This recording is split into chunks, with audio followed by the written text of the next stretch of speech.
శ్రీమాత్రే నమః. లలితా సహస్రనామ స్తోత్రంలో ఈరోజు 147, 148 ఈ రెండు శ్లోకాలు ముందుగా చదువుకుని వాటి అర్థం తెలుసుకుందాము. స్వర్గాపవర్గదా శుద్ధ జపా పుష్పనిభాకృతి ఓజోవతి జ్యుతిధరా యజ్ఞరూపా ప్రియం వ్రత దురారాధ్య దురాధర్ష పాటలీ కుసుమ ప్రియా మహతీ మేరునిలయ మందార కుసుమ ప్రియా. 147వ శ్లోకంలో మొదటి నామం స్వర్గ అపవర్గద అంటే స్వర్గద అపవర్గద. స్వర్గము అంటే ఈ జన్మలో మనం చేసుకున్నటువంటి పుణ్యకర్మలను అనుసరించి కొంతకాలం అక్కడ ఐశ్వర్యాన్ని అనుభవించటానికి, భోగాన్ని అనుభవించటానికి ఉండేటువంటి చోటేమో స్వర్గము. అపవర్గము అంటే అసలు మోక్షము.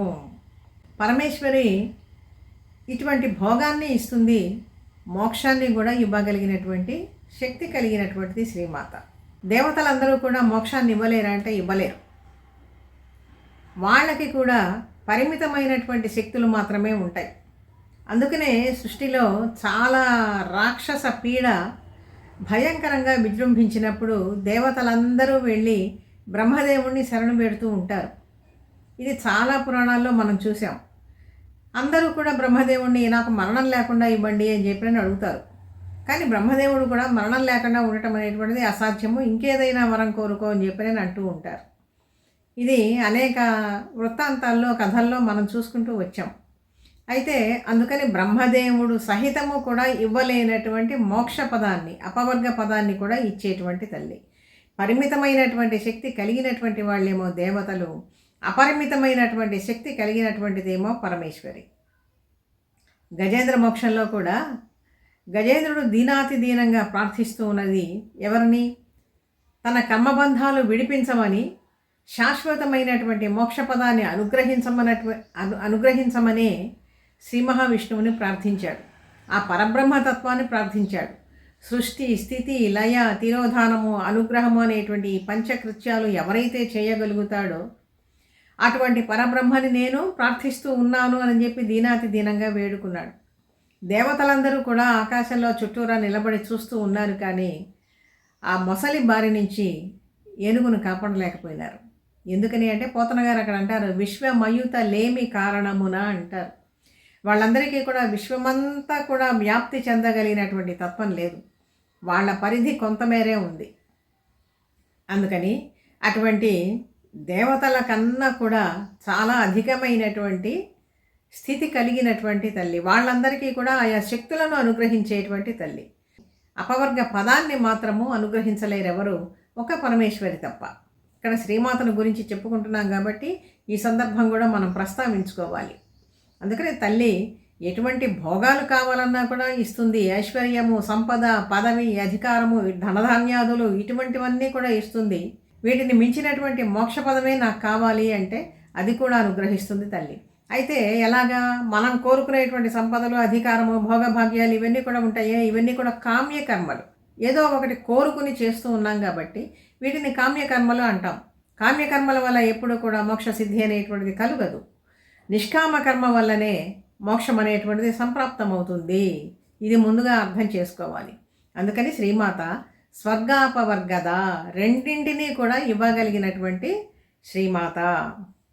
ఏ విధంగా ఇవ్వగలుగుతుంది తల్లి అంటే ఆమె శుద్ధ, పరిశుద్ధమైనటువంటి తల్లి. అంటే ఏమాత్రము రాగద్వేషాలకి అతీతమైనటువంటిది.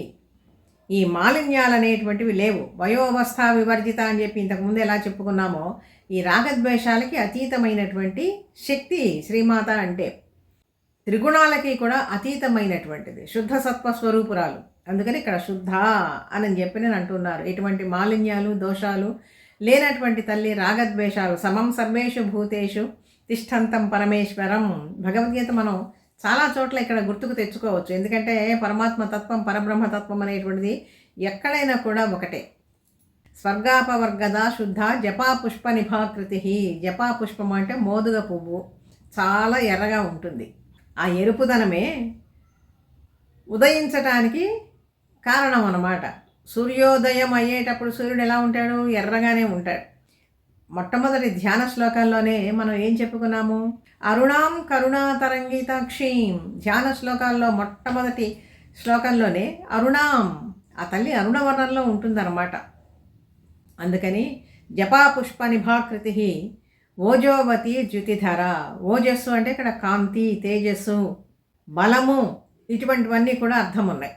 అందుకని ఇవన్నీ కూడా అనంతంగా అపరిమితంగా కలిగినటువంటి శ్రీమాత కాబట్టి ఇక్కడ ఓజోవతి ద్యుతిధర. ద్యుతిధర అని చెప్పి నేను అన్నా కూడా అత్యధికమైనటువంటి ద్యుతి అంటే కాంతి, తేజస్సు, ఈ రెండు దాదాపుగా సమానార్థకంగానే మనం తీసుకోవచ్చు. ఓజోవతి ద్యుతిధర యజ్ఞరూప ప్రియవ్రత. ఆ తల్లి యజ్ఞస్వరూపురాలు. సృష్టిలో తీసుకోవటము, ఇవ్వటము, ఈ రెండు కూడా నిరంతరం జరుగుతూ ఉంటాయి. ఇది మనం గమనించాలి.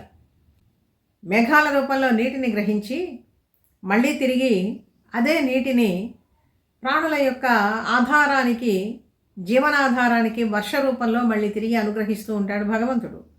ఇటువంటిది యజ్ఞకర్మ అంటే ఆదాన ప్రదానాలు. కర్మ బ్రహ్మోద్భవం విద్ధి బ్రహ్మాక్షర సముద్భవం, తస్మాత్ సర్వగతం బ్రహ్మ నిత్యం యజ్ఞే ప్రతిష్ఠితం అని భగవద్గీతలో చెప్తాడు. కర్మ బ్రహ్మోద్భవం విద్ధి. కర్మ వేదాల నుంచి పుట్టింది. అసలు ఏ విధంగా కర్మ చేయాలి, ఏ ఏ కామ్య కర్మలు మనం కోరుకుంటూ ఉన్నాము అనేటువంటి ఈ శాస్త్రం అంతా కూడా మనం సంక్షిప్తంగా చెప్పుకున్నా, విస్తరించి చెప్పుకున్నా కూడా మొత్తము జ్ఞానం అంతా కూడా వేద నిక్షిప్తమై ఉన్నది. ఆ వేదం ఎక్కడి నుంచి వచ్చింది? యజ్ఞస్వరూపుడైనటువంటి పరమాత్మ నుంచే ఆవిర్భవించింది. ఇది ఒక సైకిల్ లాగా ఉంటుందండి. ఆ తర్వాత శ్లోకంలో ఏం చెప్తాడు? అన్నాద్భవంతి భూతాని పర్జన్యాదన్న సంభవ యజ్ఞాద్భవతి పర్జన్య యజ్ఞ కర్మ సముద్భవం. ఈ విధంగా ఇదంతా కూడా ఒక సైకిల్ లాగా తిరుగుతూ ఉంటుందన్నమాట. అన్నాద్భవంతి భూతాని. భూతాలు అంటే ప్రాణులన్నీ కూడా ఏ విధంగా జీవిస్తూ ఉన్నాయి? ఆహారం తినటం వల్లనే కదా. అందుకని అన్నాద్భవంతి, అన్నము వల్లనే ఈ పుట్టుక అనేటువంటిది జరుగుతూ ఉన్నది. మరి అన్నం ఎవరి వల్ల జరుగుతూ ఉన్నది, లభిస్తూ ఉన్నది అంటే పర్జన్యాద్ అన్న సంభవ. పర్జన్యుడు అంటే మేఘుడు. మేఘుడు వర్షం కురిపించటం వల్లనే భూమిలో పంట అనేటువంటిది లభిస్తూ ఉన్నది. యజ్ఞాద్భవతి పర్జన్య యజ్ఞ కర్మ సముద్భవం. యజ్ఞం చేయటం వల్లనే నిరంతరము అసలు పరమాత్మే యజ్ఞ పురుషుడు. ఆయన యజ్ఞభృద్యజ్ఞ కృద్యజ్ఞి యజ్ఞ భుగ్యజ్ఞ సాధన యజ్ఞాంతకృద్యజ్ఞ గుహ్యమన్నమన్నాదయే వచ. విష్ణు సహస్రంలో చెప్పుకున్నాం మనము. యజ్ఞస్వరూపుడైనటువంటి వాడు పరమాత్మ. ఇక్కడ పరమాత్మకి పరమేశ్వరికి భేదం అనేటువంటిది కూడా మనం చూడకూడదు. ఎప్పుడు అంతరార్థంలోకి లోపలికి గనక వెళ్ళి చూసినట్లయితే మూలతత్వం అంతా కూడా ఒకటే. ఆ పూజా విధానాలు కొంచెం వేరుగా ఉన్నప్పటికీ కూడా సాంకేతికంగా తత్వం అంతా కూడా ఒకటే అని చెప్పి ముందుగా మనం అర్థం చేసుకోవాలి. కాబట్టి శ్రీమాత యజ్ఞరూప ప్రియవ్రత. యజ్ఞస్వరూపమే శ్రీమాత. శ్రీమాతని ఆరాధించి ప్రియంగా ఆరాధించేటువంటి వాళ్ళని చాలా కరుణతో చూస్తూ ఉంటుంది.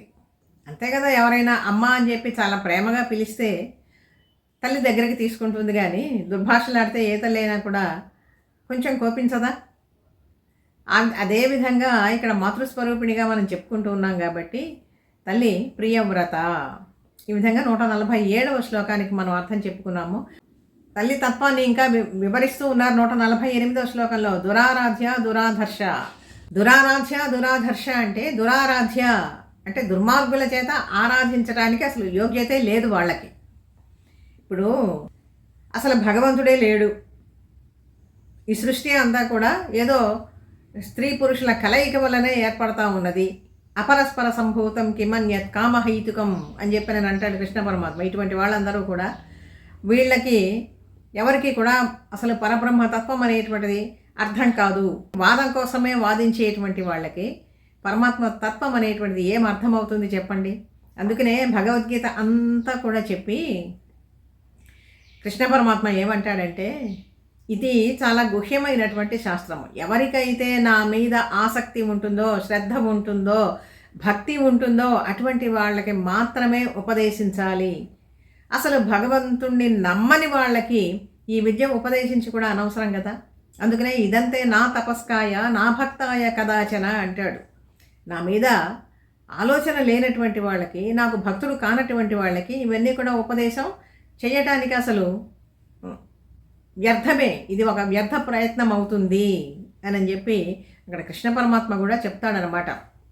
శ్రీమాత యొక్క తత్వం అనేటువంటిది అనంతంగా ఉంటుంది. అందుకని దురారాధ్య దురాధర్ష, ఇక్కడ అటువంటి తత్వాన్ని ఎవరు జయించగలరు? ఎవ్వరూ కూడా జయించలేరు. అల్పబుద్ధులు మందబుద్ధులు అయినటువంటి వాళ్ళు అసలు ఆ తత్వాన్నే అర్థం చేసుకోలేరు. ఇంకా ఆ తత్వాన్ని అర్థం చేసుకోలేనటువంటి వాళ్ళు శ్రీమాతను ఏ విధంగా ఎదిరించగలరు, ఏ విధంగా వాదించగలరు? అటువంటి వాళ్ళందరూ కూడా. అందుకని దురాధర్ష. ఆ తల్లి మళ్ళీ ఇక్కడ ఎలా ఉంటుంది? పాటలీ కుసుమప్రియ, పాటలీ కుసుమప్రియ. తల్లికి ఎరుపు రంగు అంటే చాలా ఇష్టం అన్నమాట. పాటల వర్ణము, దాడిమి కుసుమము అని కూడా చెప్పుకోవచ్చు. దాడిమి కుసుమం అంటే ఏంటి? దానిమ్మ పువ్వు. దానిమ్మ పువ్వు ఎర్రగా ఉంటుంది. ఆ విధంగా ఆ వర్ణంలో ఉండేటువంటి తల్లి మహతి మేరు నిలయ. ఇటువంటి మహత్తత్వం కలిగినటువంటి శ్రీమాత. ఇంత గొప్ప తత్వం సృష్టి ఆరంభంలో అసలు ముందుగా ఆవిర్భవించింది మహత్తత్వమేనండి. అటువంటి మహత్తత్వం తానే అయి ఉన్నటువంటి శ్రీమాత. ఇంకొక ఆశ్చర్యకరమైనటువంటి విషయం కూడా, ఈనాడు ఎంత పెద్ద శాస్త్రజ్ఞులు కూడా కనిపెట్టలేనటువంటి విషయాలు మన పురాణాలు చెప్తూ ఉన్నాయి. ఇప్పుడు ఇదంతా ఒక బ్రహ్మాండం అనుకుందాం. బ్రహ్మాండం అనే మాట అందరికీ తెలుసు. ఈ బ్రహ్మాండం ఎంత ఉన్నది, ఎంత మేర వ్యాపించి ఉన్నది ఎవరైనా లెక్క వేసి చెప్పగలరా? ఎవ్వరూ చెప్పలేరు. మన అధునాతన యంత్రాలు ఎంత మెషినరీ, ఎంత మెకానిజం ఉన్నప్పటికీ కూడా. కానీ పురాణాలు చెప్పినవి చూడండి, బ్రహ్మాండం అంటే ఎంత ఉంటుందో దాని పరిమాణము 1,77,74,920 కోట్ల యోజనాలు. యోజనము అంటే 8 మైళ్ళు. దీన్ని బట్టి అర్థం చేసుకోండి ఒక్క బ్రహ్మాండమే ఎంత ఉంటుందో. అనేక బ్రహ్మాండాలు ఉన్నాయి సృష్టిలో. అనేక కోటి బ్రహ్మాండ జనని దివ్య విగ్రహ. కోటాను కోట్ల బ్రహ్మాండాలన్నీ కూడా ఉన్నాయన్నమాట. వీటిని అన్నింటినీ ఎవడు సృష్టిస్తున్నాడు, ఎవడు రక్షిస్తూ ఉన్నాడు, ఎక్కడ ఏ ఏ ప్రాణులు ఉన్నాయి, అసలు అక్కడ ఈ పంచభూతాలంటూ ఏ విధంగా ఉన్నాయి, ఎక్కడో ఒక చోట చంద్రుడి మీదనో అక్కడో ఇక్కడో కాస్త నీరు గడ్డగట్టి ఉన్నది అని చెప్పి కనుక్కోవడానికే మనకి చాలా దుస్సాధ్యంగా ఉన్నది. కానీ పరమాత్మ యొక్క సృష్టిని కనుక్కోవటం అనేటువంటిది, ఆ తత్వాన్ని గ్రహించటం అనేటువంటిది చాలా దుర్భేద్యమైనటువంటి విషయం అన్నమాట. అందుకని ఎప్పుడూ కూడా ప్రార్థన చేయాలి. పాదాలు పట్టుకొని ప్రార్థిస్తూ ఉండటమే ఒక్కటే గతి. అందుకని మహతి మేరు నిలయ. మేరు నిలయ అంటే మేరు పర్వతం మీద ఉండేటువంటి శ్రీమాత. ఈ మేరు పర్వతం కూడా అతి ఆశ్చర్యకరమైనటువంటి విషయం. ఇది ఒక మహాద్భుతం. ఈ మేరు పర్వతం కూడా ఎంత ఉంటుంది అని చెప్పినంటే దీని ఎత్తు 1,00,000 యోజనాలు. మేరు పర్వతం అంటే బంగారు పర్వతం అన్నమాట. ఇది ఎక్కడ ఉన్నదండి? చాలా బంగారం మనం తెచ్చుకోవచ్చు కదా అంటే అది ఎప్పటికీ కూడా సాధ్యమయ్యేటువంటిది కాదు. దీనికి 4 వైపులా ఒక్క వైపున 2 చొప్పున 8 పర్వతాలు ఉన్నాయి. ఇంకొక అర్థం ఏమిటి అంటే మేరువు అంటే మేరు శ్రీచక్రం మేరు ప్రస్థారంగా ఉంటుంది. మేరు ప్రస్థారం, భూ ప్రస్థారం, కైలాసం ప్రస్థారం అని చెప్పి ఉంటుంది. ఆ మేరు ఆకారంలో ఉండేటువంటిది ఆ శ్రీచక్రం అన్నమాట. దానికి కూడా ఆ శ్రీ యంత్రానికి కూడా మేరువు అని చెప్పి పేరు. మేరు నిలయ అనేటువంటి నామంతో శ్రీమాత కీర్తించబడుతూ ఉన్నది. మహద్రూపాన్ని ధరించినటువంటి తల్లి, మేరు స్వరూపంలో ఉండేటువంటి తల్లి మహతి మేరు నిలయ మందార కుసుమ ప్రియ. మందార కుసుమాలు మనకందరికీ తెలుసు, అందరిళ్లలోనూ ఉంటూ ఉంటాయి, చాలా ఎర్రగా ఉంటాయి. కానీ ఈ మందారాలైనా అంటే మనకి తెలిసినటువంటివి ఇటువంటి మందారాలు, కానీ దేవలోకంలో ఎటువంటి మందార పుష్పాలు ఉన్నాయో అవి దివ్య జాతికి చెందినటువంటి పుష్పాలు అన్నమాట. ఆ విధంగా అటువంటి మందార కుసుమాలంటే ఇష్టపడేటువంటి తల్లి. మనం ఇప్పుడు దేవలోకంలోంచి తీసుకురాలేం కాబట్టి మన దగ్గర ఉండేటువంటి మందార పుష్పాలు శ్రీమాతకి సమర్పించవచ్చు. ఈ విధంగా ఈ 2 శ్లోకాలకి యథాశక్తి అర్థం తెలుసుకున్నాము. శ్రీమాత తత్వం అనేటువంటిది అనంతము. ఆ అనుగ్రహంతో కొంతమేర చెప్పుకున్నాము. ఈ 2 శ్లోకాలు మళ్ళీ ఒకసారి మనం పఠనం చేసుకుందాం. స్వర్గాపవర్గదా శుద్ధ జపా పుష్ప నిభాకృతి ఓజోవతి ద్యుతిధరా యజ్ఞరూపా ప్రియవ్రత దురారాధ్య దురాధర్ష పాటలీ కుసుమ ప్రియ మహతి మేరు నిలయ మందార కుసుమ ప్రియ. తర్వాత మరొక భాగంలో మరొక 2 శ్లోకాలకు అర్థం చెప్పుకుందాం శ్రీమాత అనుగ్రహంతో. వీడియో నచ్చితే లైక్ చేయండి, షేర్ చేయండి, సబ్స్క్రైబ్ చేయండి. మీ అభిప్రాయాన్ని కామెంట్ రూపంలో తెలియజేయండి.